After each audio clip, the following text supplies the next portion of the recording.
My name's Dougie from Edinburgh Bike Fitting, and in this video I'm going to be comparing the Lake CX333 to its older brother, the Lake CX332. So to start off with, the Lake CX332 is still a cracking shoe, but there was a couple of things that made this shoe not get on so well with certain foot types and shapes that have otherwise would have been well served by this shoe in terms of the big picture point of view as a cyclist. And the 333 has basically got a lot more, if you like, updated features in terms of the way it's been put together to try and minimize these and also maximize it in other areas. So let's just get into that. So the first thing you might notice on the 332 is the stitching, if you like, around the lower part of the tongue here. Now, the way that that's put together, it goes across the base of the toes, and some people who, you might have this sort of style of toe yourself, some people who have like slightly curled toes at the end of their feet would usually find, or I would find in a fit, they would complain if they were trying the shoe that this kind of top bit used to dig into their toes, and even in the right size would make the shoe quite uncomfortable.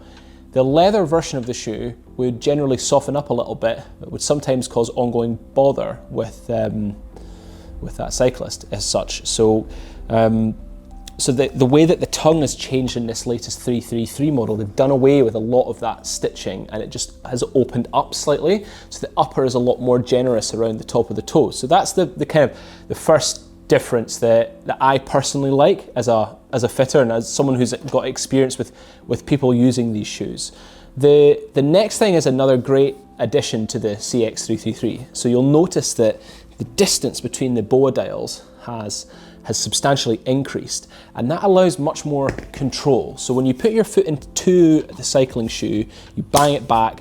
I always want you to be doing the ankle strap first, because that just maximizes the, if you like, security of the shoe around your ankle. And then when you tighten that up and get it comfortable, but not too tight, you then move on to the front BOA. And as you tighten that up, kind of a few things are happening. Obviously, you want to tighten up the shoe so your foot isn't washing around as much inside the shoe, and that maximizes then your control of the shoe itself. The other benefit, if you like, of having these BOAs an increased distance apart would be that if your foot, for instance, the ankle is slightly higher, I wonder if I could grab my foot. Cyclists who had maybe a slightly more high volume midfoot and maybe a slightly lower volume like toe, essentially, so quite a high midfoot, quite a high arch and then a low toe, they don't get on as well when the BOAs are quite close together. And when you increase the distance between them, it can be slightly more complex to achieve in a shoe, but when it's done properly, what you find is the shoe can encapsulate lots more types of foot shape, and so the 333 just maximizes the number of people that can get on very well with, that can get on very well with the shoe itself. So that's one of the key, if you like, benefits. So we've covered the toe box, the stitching, we've covered the distance of the BOAs.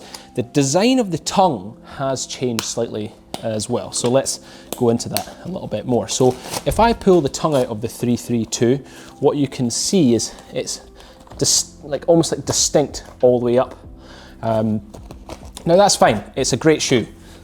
What's changed in the 333 is it's much more permanently attached to the inside, so I can't pull it all the way up. That just means that there's less of a chance for the tongue itself to move around when you're cycling, and you can be cycling for several hours. You don't want that tongue to move and start pressing into the, if you like, the vasculature of your foot in a certain way, maybe making it uncomfortable. But just the way that it's put together, it feels a lot more comfortable when it's on.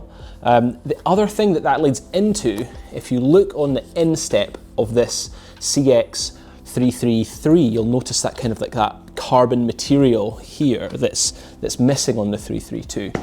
In combination with the tongue, when you tighten it down and pull it on and across your foot, the inside, so that's the arch side of your foot, the medial side of your foot, all of a sudden gets supported much more when you pedal. So when you're pushing down in the pedal stroke, there's much less chance with the tongue and the, if you like, the carbon reinforced panels designed into the shoe that your foot's going to start to roll in an inward direction because of an unstable arch, for instance. So this is actually quite another big change between the CX332 in terms of the performance of the shoe and the CX333.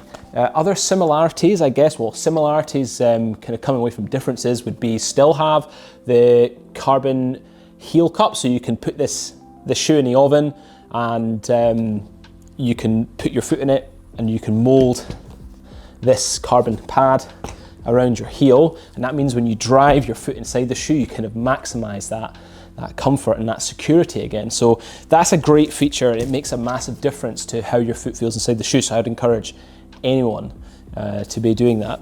The other thing for me, I don't know what it is. I think it's the combination of the features. Not only has this shoe got increased performance, if you like, but I don't know, I kind of prefer how it looks compared to the 332. That's not me saying this is an ugly shoe, but something about it. Maybe it looks similar, if you like, to the CX433, which is Lake's flagship model.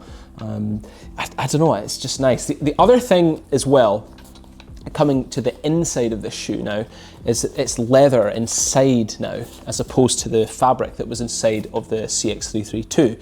And the only way to say this is it just feels like so nice. When you put your foot inside that shoe, the leather inside, it just feels more comfortable.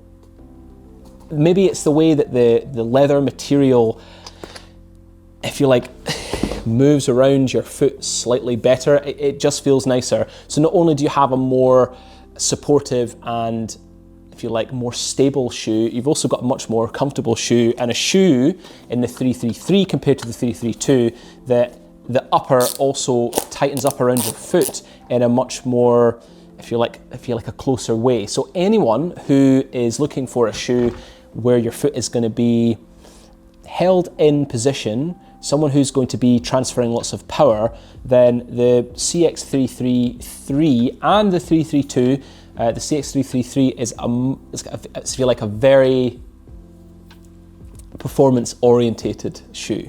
And so the other big thing, and I've kind of left this till last now, is the CX333 and the 332, the last names have been changed. So the last, if you like, is this imaginary foot that the shoe is built around. Now, these shoes are, if you like, identical in the sense of they still have the Lake racing last, and 44, 44, they're the same size. Now, this one is called the Narrow, and that's the equivalent of the previous generation in the regular size. So Lake CX333 in Narrow is the same width as the Lake CX332 in regular. And now the Lake CX333 in regular is the same as the old CX332 in wide, and the Lake CX333 in wide is the same as the old Lake CX332 in extra wide. Now that might seem confusing, but compared to the models below in the competition lasts, the widths are more correlated together. So previously, a Lake CX238 in wide was the same as a Lake CX332 in extra wide, or approximate.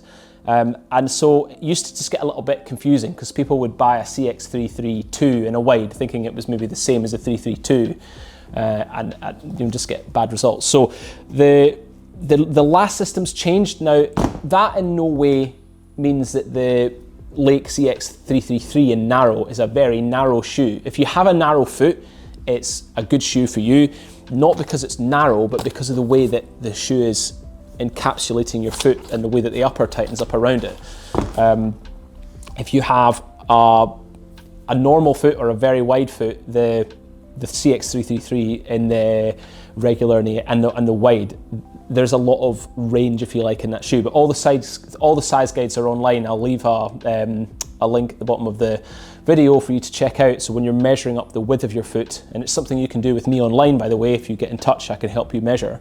Yeah, I guess just to say, don't be put off by a narrow shoe, and don't buy it because you're maybe worried that it's going to be too narrow. It's measure your foot and you'll get the right width, trust me.